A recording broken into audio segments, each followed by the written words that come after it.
now to Israel. As I had mentioned earlier, Benjamin Netanyahu has hailed the fall of Bashar al-Assad as an historic day. Now, some have argued that what we have seen play out in Syria over the past 12 days or so is actually an unintended consequence of Israel's retaliation against its regional enemies since October 7th, including in Syria. For more on this, then, we're going to bring in our correspondent in Jerusalem, Noga Tarnopolsky. Hi there, Noga. So before we put the latest developments into context, what more can you tell us about Benjamin Netanyahu's reaction?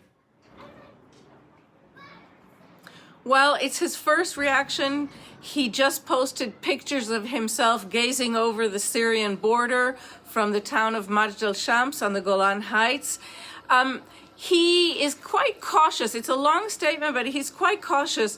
On the one hand, he takes credit, and he says de facto what you just hinted at, which is that the reason the Assad regime collapsed is because of the blows Israel dealt to its principal sponsors, Hezbollah and Iran.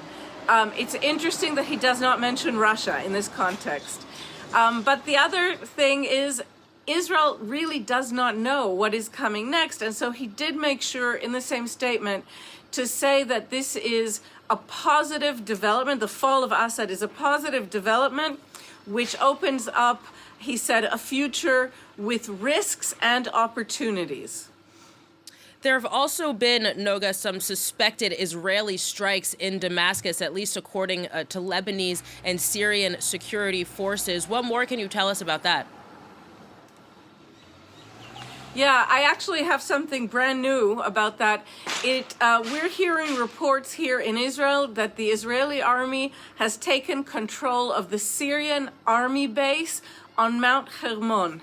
This is a very important regional mountain, and it straddles the border between Israel and Syria. The Israelis, on the Israeli side, it's a secure military zone, and very few people have access to it at all. It's a military base. It's where the Israeli alpinists are stationed all winter long, and it's considered the nation's eyes towards Lebanon and Syria. So it appears that just in the last hour or so, the Israelis, in an opportunistic way, took control or took command of the Syrian equivalent base just across the border on the same mountain top. In addition, as you mentioned, we have heard that Israel bombed, possibly disabled completely, the military airfields in the area of Damascus.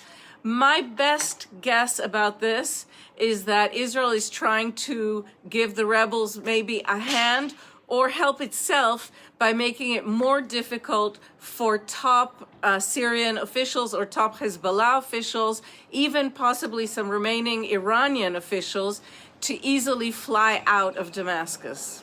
Noga, I want to ask you, what relationship do you think these rebels are likely to have to Israel, if any?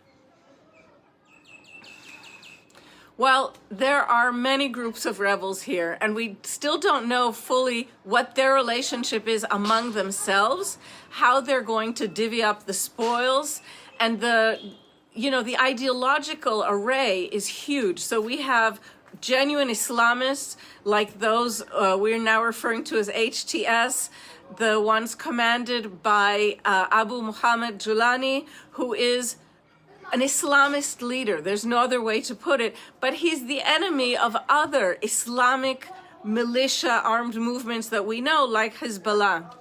And at the same time, the Kurds, who have been basically in control of much of northern Syria for many years now and enjoy significant American support. It's very quiet, but it's very significant. They are overt allies of Israel. Yesterday, as the rebels approached really the fall of the Assad regime, some Druze fighters joined the rebel forces in the south near Quneitra on the Golan Heights. And they're considered also not only friendly to Israel, but they have family members just across the border in Druze villages on the Israeli side of the Golan Heights that Israel annexed in the early 1980s. So we have a really wide array, and I think this is the reason we see the Israelis being so cautious in terms of trying to project what might happen in the future.